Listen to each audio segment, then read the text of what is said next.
کہانیاں شاہ ولی دولہ کے چوہے اور چوہیوں کی جو آپ نے آج تک نہیں سنی۔ معزز خواتین و حضرات، ذہن ساز، منصوبہ ساز اور قوم کے رہنماؤں، السلام علیکم۔ میں ہوں ڈاکٹر مرتضیٰ اور آج میں ایک ایسا سچ بیان کرنے آیا ہوں جو حیران کن بھی ہے اور فوری توجہ کا متقاضی بھی۔ پاکستان میں شاہ دولہ کے چوہے وہ بچے کہلاتے ہیں جن کے سروں پر بچپن سے لوہے کی ٹوپیاں پہنا کر ان کے دماغ کی قدرتی نشوونما کو روک دیا جاتا ہے تاکہ وہ مائکروسیفلی چھوٹے دماغ کے مریض بن جائیں، تاکہ انہیں کسی پیر کی کرامت کے طور پر لوگوں کو دکھایا جائے اور ضعیف الاعتقاد لوگوں کو ڈرا کر پیسے بٹورے جائیں۔ مگر ایسے والدین جو نفسیاتی طور پر سیاہ خصوصیات رکھتے ہیں، جیسے خود پسندی، سوشیوپیتھی، سائیکوپیتھی یا میکاویلیزم، وہ اپنے بچوں کے دماغوں پر تشدد، بے رحمی اور جذباتی استحصال کی ایسی غیر مرئی ٹوپیاں چڑھاتے ہیں جن سے بچوں کی ذہنی نشوونما رک جاتی ہے۔ ایسے بچے آزاد، تخلیقی اور مکمل انسان بننے کے بجائے اپنے والدین کے خود غرض مقاصد کے غلام بن جاتے ہیں۔ یوں یہ والدین شاہ دولہ کے چوہوں جیسے کمزور ذہن والے بچے تیار کرتے ہیں، صرف شکل میں نہیں بلکہ روح اور شعور میں بھی۔ اس سے بھی کہیں زیادہ تکلیف دہ بات یہ ہے کہ ہمارے معاشرے میں لاکھوں بچے ایسے گھروں میں پیدا ہوتے ہیں جہاں پیار اور حفاظت کے بجائے خوف، خاموشی اور اذیت ان کا مقدر بنتی ہے۔ اور بدترین بات یہ ہے کہ یہ ظلم تربیت، اصلاح اور روایتی تربیت کے نام پر چھپا دیا جاتا ہے۔ یہ کوئی نجی مسئلہ نہیں، یہ ایک سماجی بحران ہے جو ہماری آنکھوں کے سامنے ہو رہا ہے۔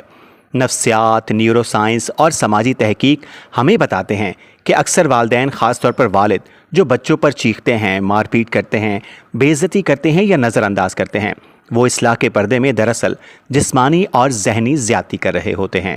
لیکن ہمارے معاشرے میں سختی سے ہی بچہ سیدھا ہوتا ہے۔ والدین کی نیت نیک ہے، سب کے والدین ایسا ہی کرتے ہیں جیسے جملے اعزا رسانی کو معمول بنا دیتے ہیں۔ یہ اجتماعی فریب ہے۔ پیدائش سے لے کر 6 سال تک بچے کا دماغ 90% نشوونما پا لیتا ہے۔ جذبات، زبان، خود اعتمادی، ہمدردی سب اس وقت بنتے ہیں۔ اگر بچے کو خوف، چیخ، بے عزتی یا جسمانی مار کا سامنا ہو، دماغ میں ہمیشہ کے لیے معمول بن جاتا ہے، خود کو کمتر سمجھنے کی عادت پڑ جاتی ہے، اعتماد اور جذباتی توازن تباہ ہو جاتا ہے۔ 20% بچوں کے والد کسی نہ کسی شکل میں زیادتی کرتے ہیں۔ 13% ماؤں میں بھی جذباتی یا ذہنی زیادتی دیکھی گئی ہے۔ 7% بچوں کو دونوں والدین کی طرف سے زیادتی کا سامنا ہوتا ہے۔ مجموعی طور پر ہر چوتھا بچہ زیادتی یا نظر انداز کا شکار ہوتا ہے۔ یہ کوئی نہ حل ہونے والا مسئلہ نہیں، یہ ایک قابل پیش گوئی سماجی المیہ ہے۔ ہمیں تبدیلی کی بنیاد زندگی کے پہلے دن سے رکھنی ہوگی۔ والدین اور نوزائیدہ بچوں کی لازمی اسکولنگ۔ ہر ماں کو بچے کی پیدائش کے بعد ہفتے میں 3 یا 5 دن 1 گھنٹہ یا 3 گھنٹے کے لیے ایک تربیتی اسکول میں آنا ہوگا۔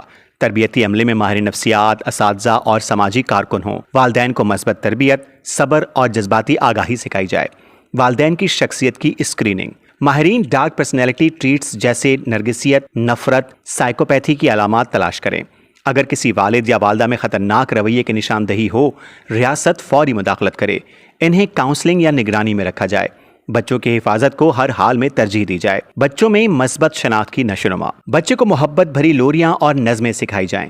ان کے ذہن میں اچھا ہوں، مجھے محبت ملتی ہے جیسے مثبت خیالات ہونے چاہیے۔ ثانوی زبان کی آوازوں سے تعارف۔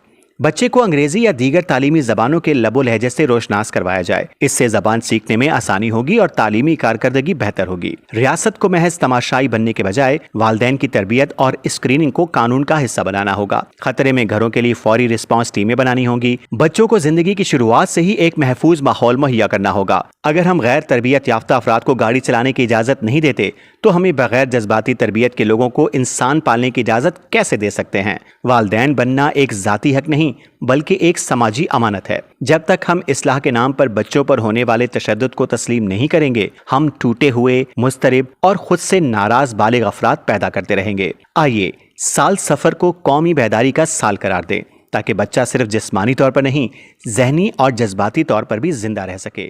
شکریہ۔